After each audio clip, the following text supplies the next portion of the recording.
لا ما عاد يرعبني ظلم يهددني لا شيء أخسره لا مهما يطول الدرب فالحق معه.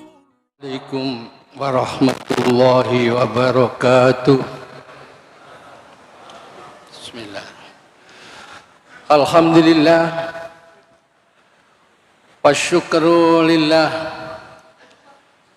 ولا حول ولا قوة إلا بالله. أشهد أن لا إله إلا الله وحده لا شريك له وأشهد أن محمدا عبده ورسوله. اللهم صل على محمد وعلى آله وأصحابه أجمعين. أما بعد.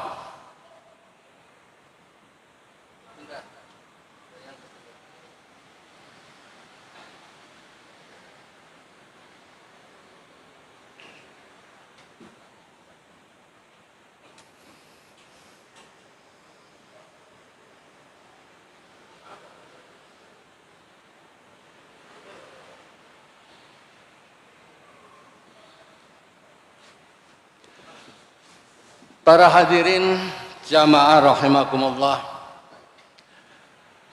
kita lanjutkan kajian rutin kita setiap Rabu malam ini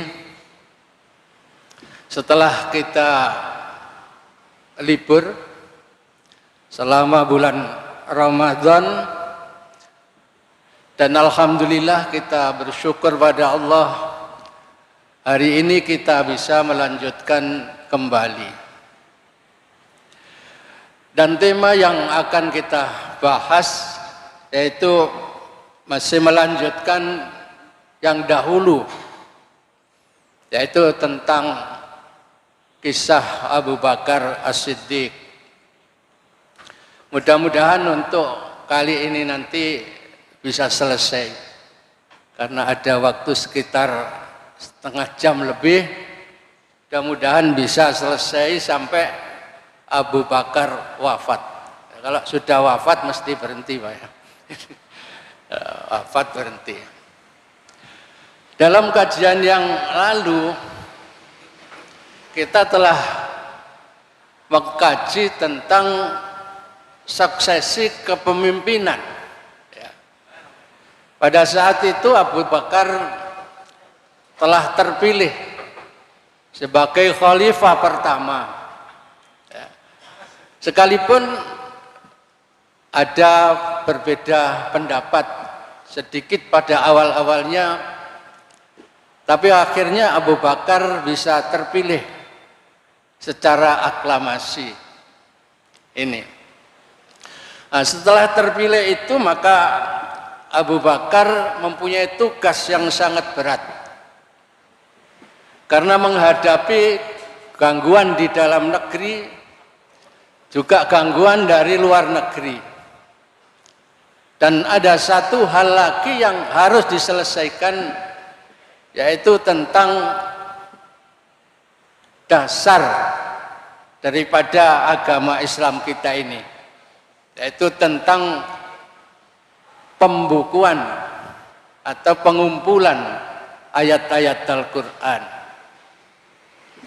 Jadi ada 3 hal pokok yang semuanya berat sebetulnya dilakukan oleh khalifah pertama ini. Yang pertama yaitu menghadapi orang-orang yang pertama tidak mau membayar zakat. Sebagian ada yang murtad kembali kepada agama lama, dan sebagian ada yang menjadi pengikut dari seorang yang mengaku sebagai nabi. Ya, ini Masya Allah berat itu menghadapi ini. Ya. Yang kedua nanti juga menghadapi dari rongrongan kerajaan Persia dan juga dari kerajaan Romawi yang merongrong akan eksistensi dari Islam itu sendiri. Berat ini sebetulnya. Dan nanti yang ketiga tentang Al-Quran.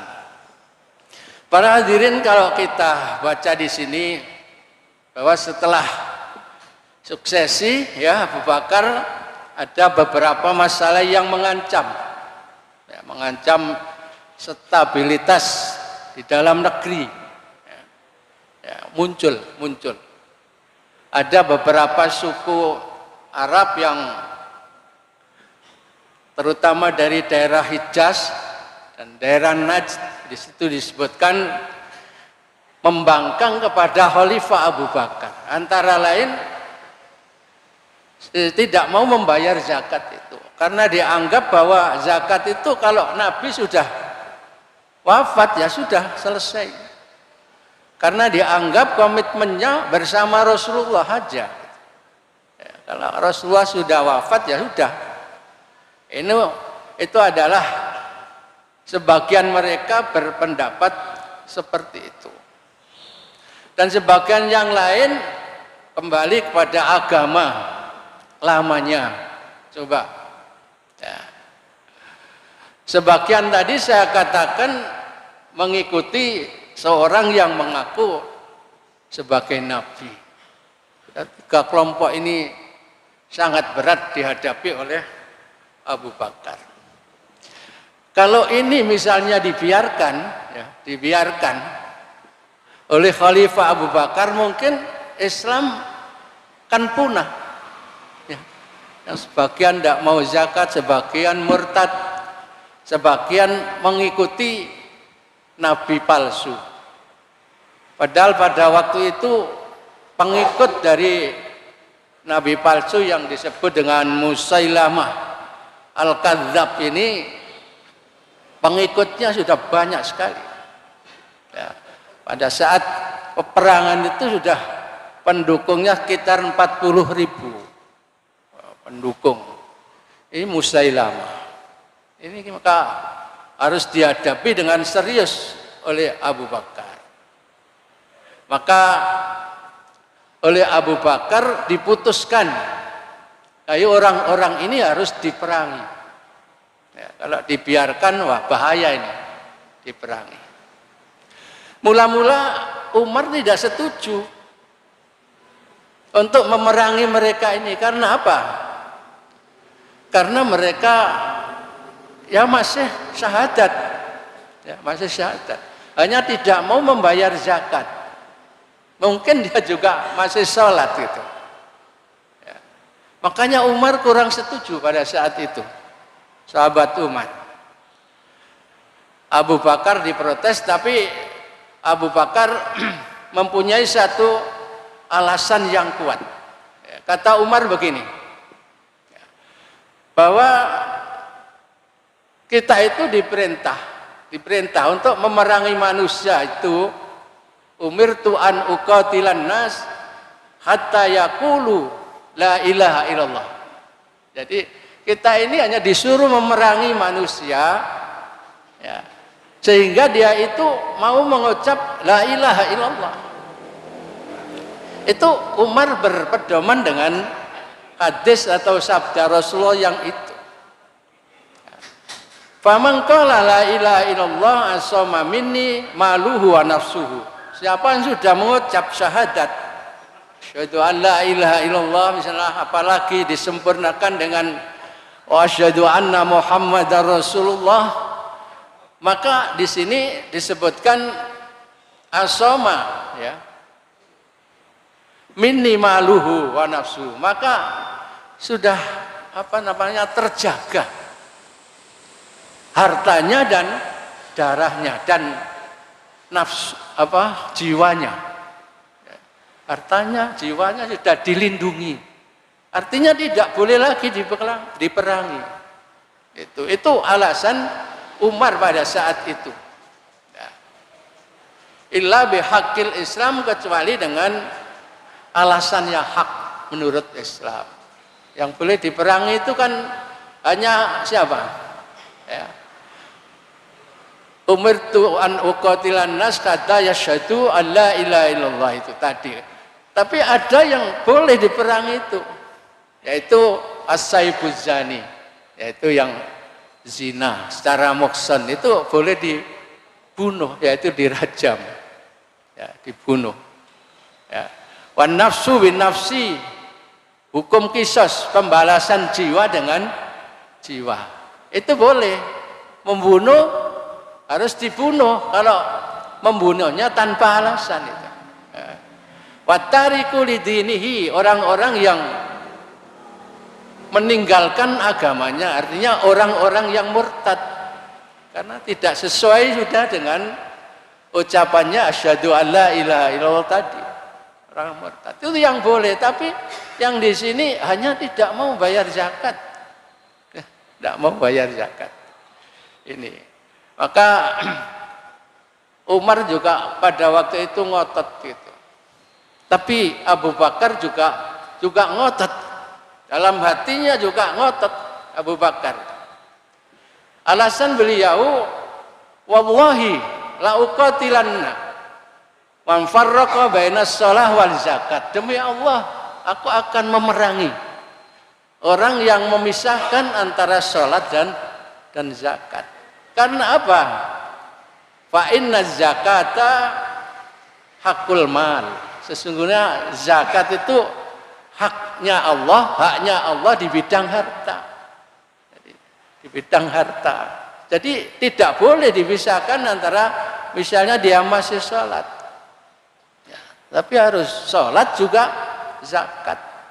Maka Abu Bakar bersekukuh untuk memerangi itu. Ini akhirnya Umar juga legowo. Dia lalu berpendapat atau merubah pikirannya bahwa ini yang dilakukan oleh Abu Bakar adalah kebenaran, ya, kebenaran, sesuatu yang hak, yang benar. Dan Abu Bakar ini jelas mendapat petunjuk dari Allah. Karena apa? Karena seandainya tidak diperangi, ya habis orang Islam itu. Habis. Ya, sebagian murtad, sebagian tidak mau bayar zakat, sebagian mengikuti nabi palsu tadi, yang mungkin ajarannya juga tidak sesuai dengan ajaran yang dibawa oleh Rasulullah. Habis. Jadi ini suatu hal yang sangat mendasar dalam rangka mempertahankan ekstensi agama Islam. Ya. Jadi eksistensi agama Islam. Alhamdulillah Islam masih eksis sampai dengan sekarang. Ini karena Abu Bakar. Ya, karena Abu Bakar. Tanpa diperangi itu mungkin dan memerangi orang-orang yang murtad, orang-orang yang tidak mau membayar zakat, apalagi memerangi yang ini, yang mengikuti nabi palsu ini. Masya Allah, beratnya luar biasa ini. Bahkan pada saat memerangi Musailamah, atau nama aslinya itu Ibnu Habib al-Hanafi, Ibnu Habib al-Hanafi, yang populer disebut Musailamah al-Kadzab, Musailamah yang pendusta itu, si pendusta itu pernah juga kalah Pak umat Islam. Ya, pernah kalah berkali-kali, serangannya itu berkali-kali, pertempurannya melawan Musailamah ini berkali-kali, karena mereka kuat, pendukungnya juga sudah banyak. Ya. Tapi akhirnya bisa dikalahkan karena dikirim seorang panglima yang gagah perkasa, yaitu Khalid bin Walid, yang memimpin pada saat itu, sehingga Musailamah terbunuh. Ini di cerita yang lain, terbunuhnya itu yaitu di kebun bunganya sendiri. Jadi pada saat itu dia sembunyi di dalam kebun bunga atau taman bunganya beserta pengikut-pengikutnya itu. Lalu pada saat itu diserang oleh tentara yang dipimpin oleh Khalid bin Walid pada saat itu. Nah, yang bisa membunuh membunuh Musailamah ini yaitu seorang yang bernama Waksi. Waksi ini pada saat dia masih mengikuti di kalangan orang kafir pada saat perang Uhud, ya, itu beliau atau dia ini yang membunuh Hamzah, paman Rasulullah itu. Jadi yang membunuh Waksi. Sehingga Waksi ini dapat hadiah besar dari seorang yang bernama siapa? Hindun. Ya, Hindun bin Utbah ini istrinya Abu Sufyan. Diberi hadiah, dia itu seorang budak, lalu dimerdekakan. Ya, dimerdekakan. Nah, tapi akhirnya dia dapat petunjuk, dia masuk Islam. Nah, pada saat perang Riddah ini, ya, pada saat perang Riddah ini dia berhasil membunuh Musailamah Al-Kadzab. Maka luar biasa ini ya, pada masa Rasulullah dia itu membunuh orang yang sangat dicintai oleh Rasulullah. Pada saat dia sudah Islam membunuh orang yang tentunya sangat dibenci oleh Rasulullah. Dia tobat. Masya Allah. Ini pertama yang dilakukan oleh Abu Bakar. Jadi kekacauan di dalam negeri ini diselesaikan dulu. Nah, sebelum dia keluar untuk menyelesaikan kekacauan yang ada di luar. Ini. Jadi secara singkat saja ini.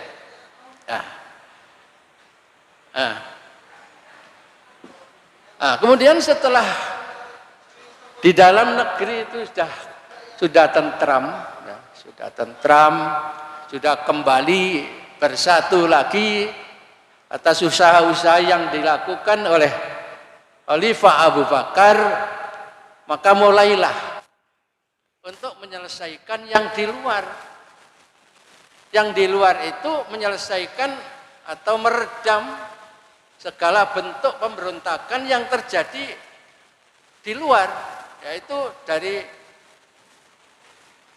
Persia dan Romawi. Maunya Persia kan jangan sampai Islam itu berkembang. Sehingga jazirah-jazirah Arab ini banyak yang dikuasai oleh mereka, oleh Persia dan Romawi. Padahal pada saat itu Persia dan Romawi merupakan sudah kerajaan yang sangat kuat. Sulit untuk dikalahkan itu sebetulnya. Sulit. Pada masa Rasulullah itu sudah pernah Romawi itu mau ditaklukkan, ya, yaitu melalui perang Tabuk. Kalau kita baca di surat Taubah itu banyak, yaitu riwayat tentang perang Tabuk itu. Cuma pada masa Rasulullah itu belum sampai bertempur sungguhan, belum. Karena pada saat itu lalu datang musim panas yang sangat panas dan peceklik yang sangat mencekam. Akhirnya banyak yang tidak kuat, akhirnya kembali pulang. Padahal sudah beberapa bulan Rasul dan para sahabatnya itu mengadakan perjalanan menuju Romawi dalam perang Tabuk itu. Kalau kita baca di surat At-Taubah banyak itu keterangan tentang perang Tabuk itu. Nah ini pada masa Abu Bakar ini mulai dikirim lagi pasukan-pasukan. Ini misalnya mengirim Khalid bin Walid dan Musanna bin Harisah, di situ dituliskan. Lalu ini menghasilkan yaitu memenangkan beberapa pertempuran melawan Persia, merebut beberapa daerah penting di Irak. Ini rebut daerah penting di Irak. Yaitu pada saat itu dikuasai oleh Persia. Bukan hanya itu, juga banyak yang dikirim pasukan-pasukan ke Romawi. Ini ribuan pasukan malah. Dan Romawi ini juga besar sekali itu kekuatannya. Ya. Ribuan pasukan, diantaranya dipimpin oleh Amr bin As, itu di wilayah Palestina. Amr bin As. Ya. Yazid bin Abu Sufyan di wilayah Damaskus. Damaskus. Damaskus itu kan ibu kota Irak, Pak ya. Abu Ubaidah di wilayah Him. Surabil bin Hasanah di wilayah Yordania. Jadi dibagi. Kamu wilayah sini, wilayah sini, wilayah sini. Dan akhirnya dibantu pula oleh Khalid bin Walid. Ini bertempur di wilayah Syria. Ini Masya Allah pada masa itu, Pak. Padahal biaya perang itu sanggup sendiri-sendiri, Pak, pada waktu itu, Pak. Tidak disangoni dari negara.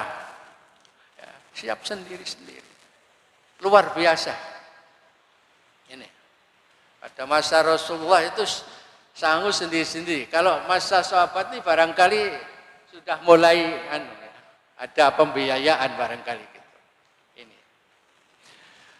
Nah, itu juga belum selesai Abu Bakar untuk meredam ya serangan-serangan dari luar ini juga belum tuntas karena Abu Bakar itu hanya 2 tahun saja ya, sebagai khalifahnya sekitar 2 tahun saja.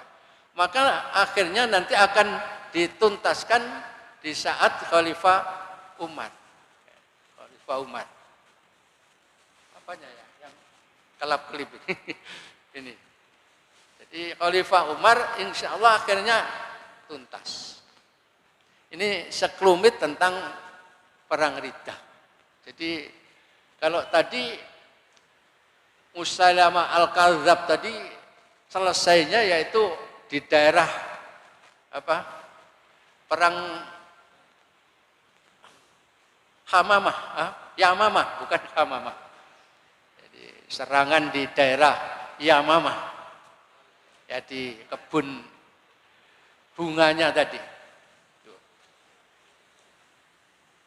Nah, kemudian yang ketiga, jadi 2 ini merupakan langkah-langkah, ya, langkah-langkah untuk mempertahankan eksistensi dari Islam, Pak.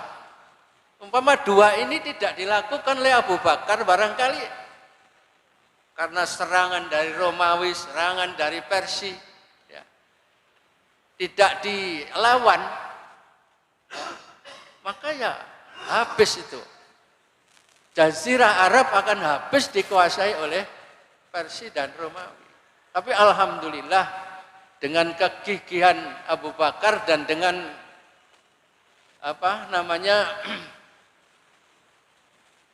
kebijaksanaan dari Abu Bakar selaku panglima tertinggi. Jadi sejak dulu panglima tertinggi itu memang dipegang oleh presiden, Pak, oleh raja, oleh khalifah.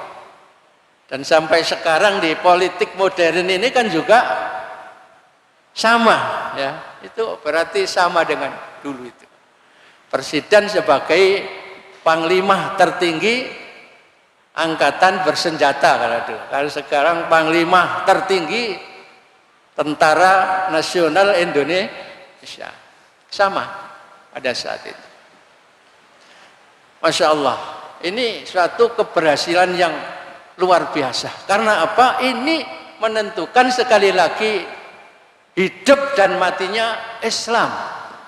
Seandainya pada saat itu tidak berhasil untuk meredam orang-orang murtad, meredam orang-orang yang tidak mau bayar zakat, dan apalagi meredam pengikut-pengikut Musailamah, habis, Pak.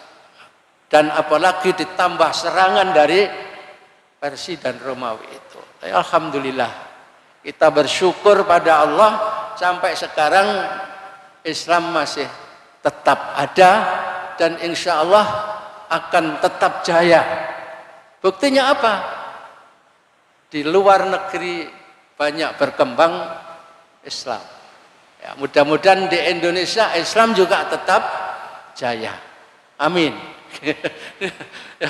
Jangan sampai di sana berkembang dengan pesat, tapi di negara kita misalnya lalu mati. Naudzubillah. Mudah-mudahan itu tidak terjadi. Kita berdoa pada Allah. Ya. Setiap hari, setiap malam kita berdoa. Mudah-mudahan anak cucu kita nanti masih tetap ya hidup dalam keadaan Islam. Wala tamutunna illa wa antum muslimun. Ini perlu. Makanya perlu perjuangan seperti yang dilakukan oleh Khalifah Abu Bakar ini. Kalau tanpa perjuangan yang seperti itu, berani mati, Masya Allah ya, hilang Islam sudah. Padahal pada saat itu tentara Islam yang syahid ya, yang syahid dalam peperangan itu juga banyak dan termasuk para penghafal Quran. Nah, di perang Riddah itu saja ada disebutkan sampai 70 penghafal yang meninggal. Coba, belum di perang-perang yang lain. Ya, belum di perang-perang yang lain. Maka ya termasuk salah satunya ya, yaitu Salim, sahabat Salim. Sahabat Salim itu maulanya Abu Hudzaifah. Maula itu apa sih Pak? Maula itu apa? Ya. Salim itu anak angkat dari Abu Hudzaifah. Ya, dari Abu Hudzaifah. Anak angkat itu kan tidak boleh dipanggil nama selain bapaknya yang asli. Jadi ud'uhum li abaihim huwa aqsatu indallah. Panggillah dengan nama bapak aslinya dan itu lebih adil dalam pandangan Allah. Fa illam ta'lamu aba'ahum fa ikhwanukum fiddin wa mawalikum. Kalau kamu tidak tahu siapa bapak aslinya, maka itu panggil saja saudara seagama. Wa mawalikum atau dipanggil maula. Maula. Nah, Salim ini anak angkat dari Abu Hudzaifah, barangkali dia tidak diketahui siapa bapaknya itu. Maka di sini disebut sebagai maula. Maulanya Abu Hudzaifah. Jadi anak angkatnya Abu Hudzaifah ini. Nah, ini termasuk penghafal Quran yang mati di dalam atau syahid di dalam peperangan itu. Ini. Makanya karena banyak para penghafal Quran yang meninggal, Umar khawatir. Sahabat Umar khawatir. Jangan-jangan nanti habis ini para penghafal Quran. Umat Islam akan kehilangan pegangan. Apa lalu dasarnya? Apa lalu pegangannya di dalam menjalankan agama Islam ini? Maka kekhawatiran Umar itu disampaikan pada Abu Bakar. Jadi, alhamdulillah Abu Bakar langsung menerima itu. Ya. Maka dibentuklah panitia pengumpulan Al-Quran itu yang diketuai oleh Zaid bin Sabit. Zaid bin Sabit itu kan sejak awal memang penulis. Ya, kalau ada wahyu turun itu dia menulis. Ya, menulis dari yang diucapkan oleh Rasulullah itu. Makanya pada saat itu ditunjuk sebagai ketua panitia pengumpulan ayat-ayat suci Al-Quran. Ini akhirnya dalam kurun waktu 1 tahun, ya tidak saya baca semua karena ini disingkat saja nanti supaya bisa selesai. Dalam kurun 1 tahun Quran ini sudah terkumpul semua. Sudah terkumpul semua. Akhirnya setelah terkumpul dengan syarat yang memang ketat sekali Pak.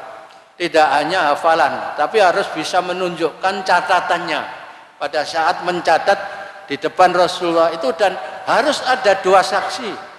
Ya, itu. Kalau tidak gitu tidak diterima oleh panitia ini. 2 saksi. Bahkan tidak hanya cukup 2 saksi, harus disumpah. Dia yang mengaku hafal dan mengaku punya tulisan itu disumpah dan saksinya juga disumpah. Ini luar biasa ini, ketatnya. Ya. Tidak hanya seperti seleksi masuk pegawai misalnya itu, wah masih ketat ini. Masih ketat ini. Luar biasa ini. Akhirnya terkumpullah itu. Terkumpul Al-Quran. Dalam kurun waktu 1 tahun, kemudian ada sebetulnya yang sulit untuk ditemukan, Pak.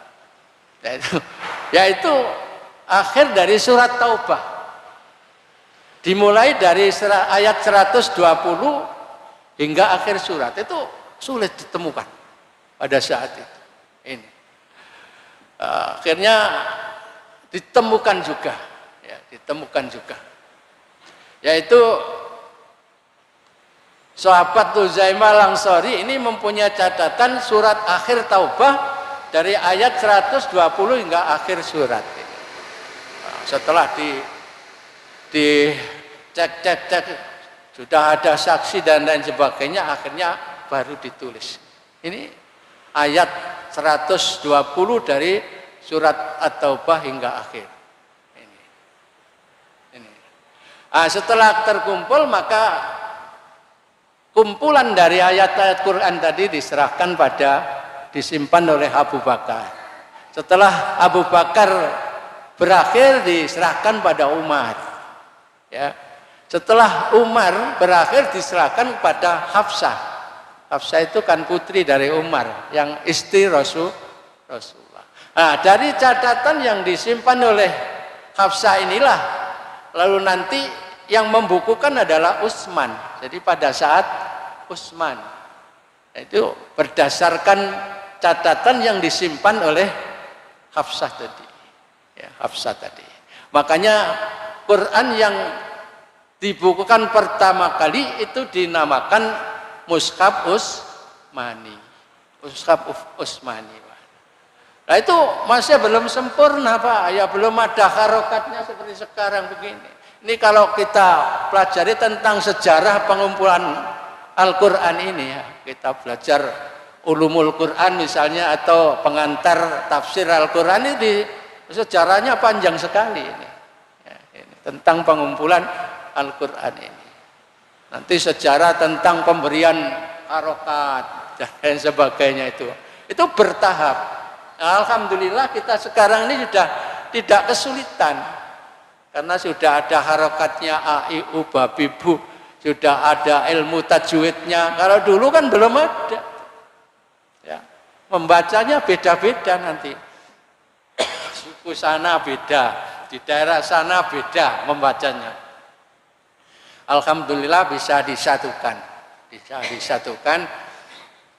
akhirnya disusun AIU-nya dan juga ada yang menyusun lagi tentang tajwidnya dan lain sebagainya. Muncul ilmu tafsirnya dan lain sebagainya, sehingga kita tinggal gampang sekarang. Jadi 3 hal pokok ini sangat mendasar, Pak. Ya. Tanpa keberhasilan 3 hal ini, ya mungkin Masya Allah sulit Islam untuk berkembang sampai sekarang.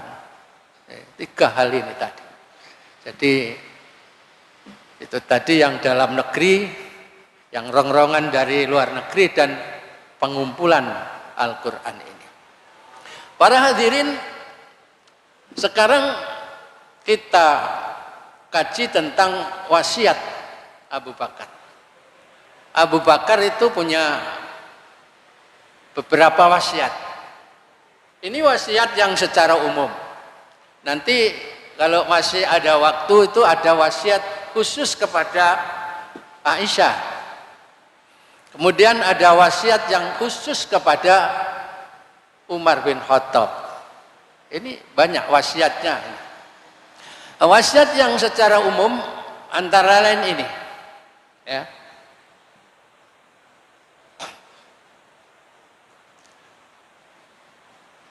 Ada 5 kegelapan dan juga ada 5 pelitanya. Ada kegelapan, ada pelitanya, ya, ada penerangnya. Ya. Kalau 5 kegelapan ini, ya, lalu kita melaksanakan yang 5 merupakan pelitanya, insya Allah kita itu selamat. Ya. Menurut Abu Bakar, apa yang pertama? Kegelapan pertama yaitu hubbud dunya, cinta dunia. Boleh kita misalnya di bidang harta banyak-banyaknya boleh, cuma yang tidak boleh itu cinta dunia. Kalau harta misalnya terlalu cinta harta, wa tuhibbunal mala hubban jamma, itu yang tidak boleh.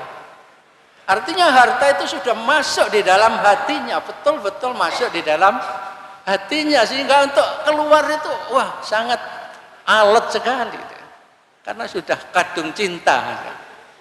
Tuhibbunal mala hubban jamma.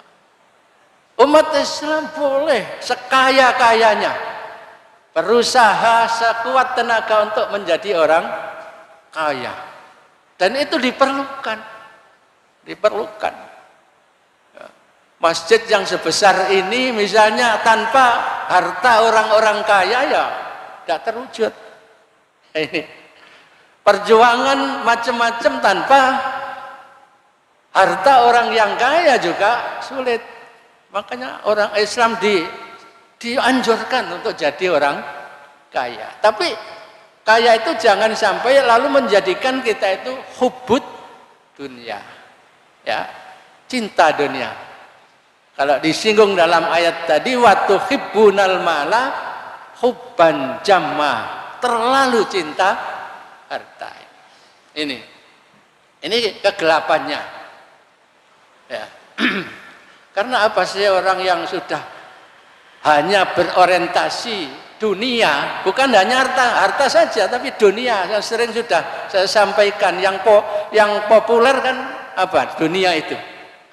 Harta, tahta, wanita, dan lain-lainnya. Tidak hanya itu yang populer, bukan hanya harta saja tuh. Nah, kalau orang itu sudah orientasinya dunia, akan melegalkan segala cara apa saja ditempuh. Tidak ada halal, tidak ada haram, tidak ada yang hak, tidak ada yang batil. Ini makanya menurut hadis yang diriwayatkan oleh Imam Baihaqi di sini, hadis riwayat Baihaqi di sini ditulis secara pendek, yaitu hubbud dunya. Hubbud dunya ra'su kulli khati'ah. Itu kalau diarabkan. Cinta dunia adalah biang segala kesalahan.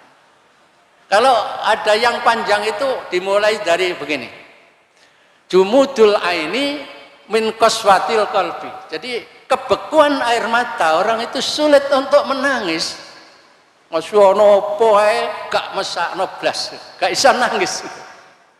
Karena apa? Air matanya sudah beku. Tak bisa meneteskan air mata. Karena jumud. Sudah beku air matanya. Karena apa? Kalau dia orang menjadi jumud itu min qaswatil qalbi. Karena hatinya sudah keras, membatu. Wa qaswatul qalbi min kasrati dzunub. Hati keras itu karena banyaknya dosa. Jadi kalau orang itu dosanya banyak, hatinya jadi keras, seperti batu. Bahkan au asyaddu qaswah, kata Al-Qur'an, lebih keras dari batu. Ini di surat Baqarah itu kan gitu. Nah, kalau sudah keras begitu, maka air mata tidak bisa meleleh. Mentoloan lah, itu gampang itu. Tidak bisa nangis.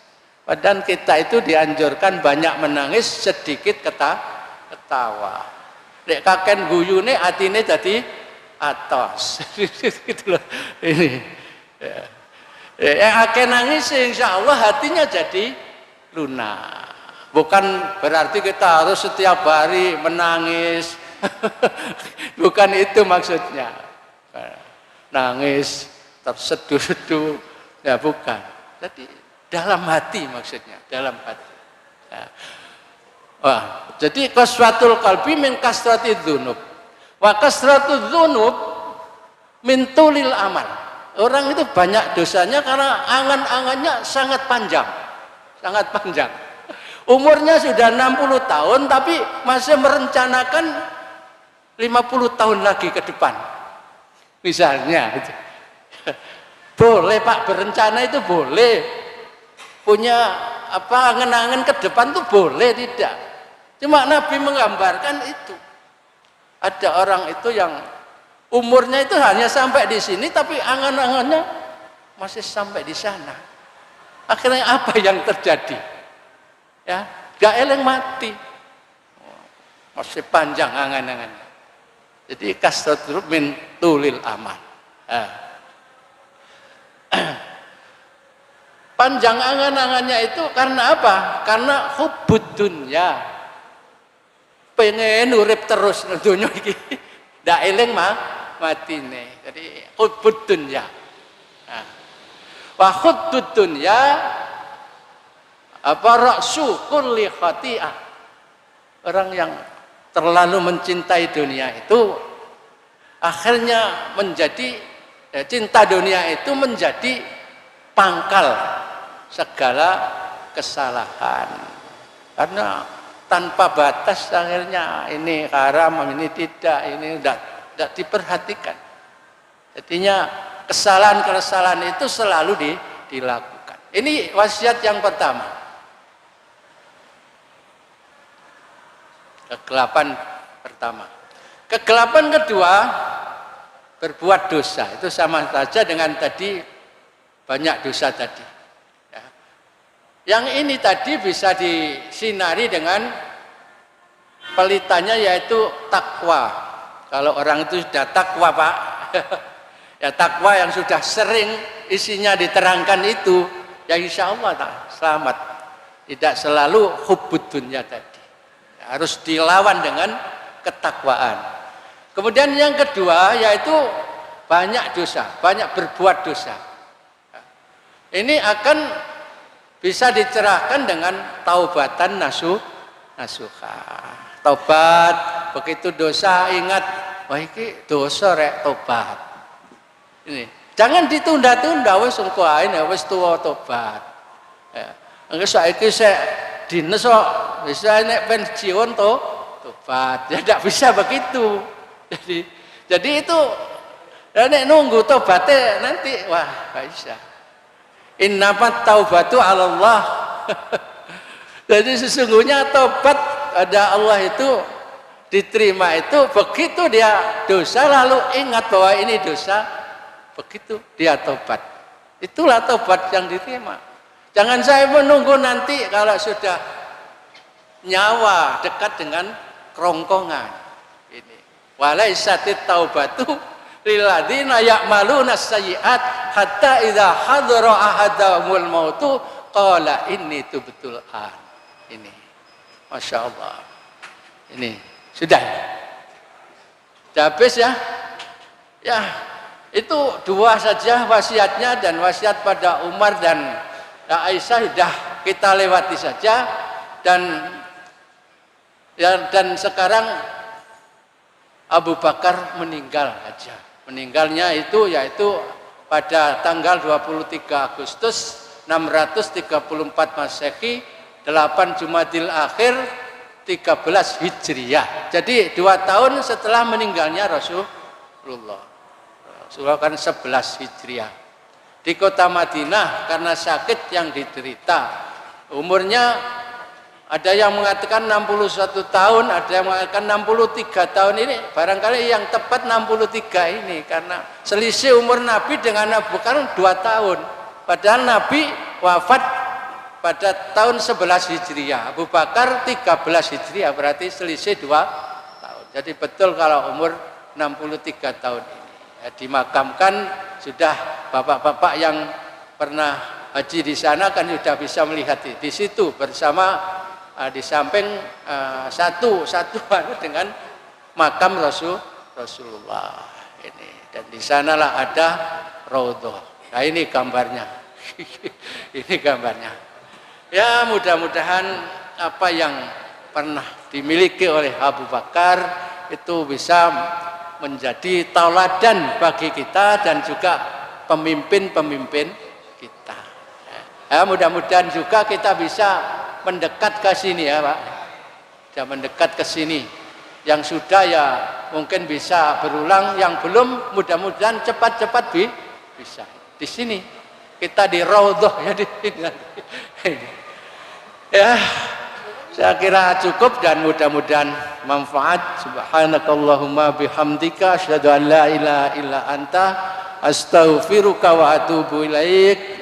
Wassalamualaikum warahmatullahi wabarakatuh.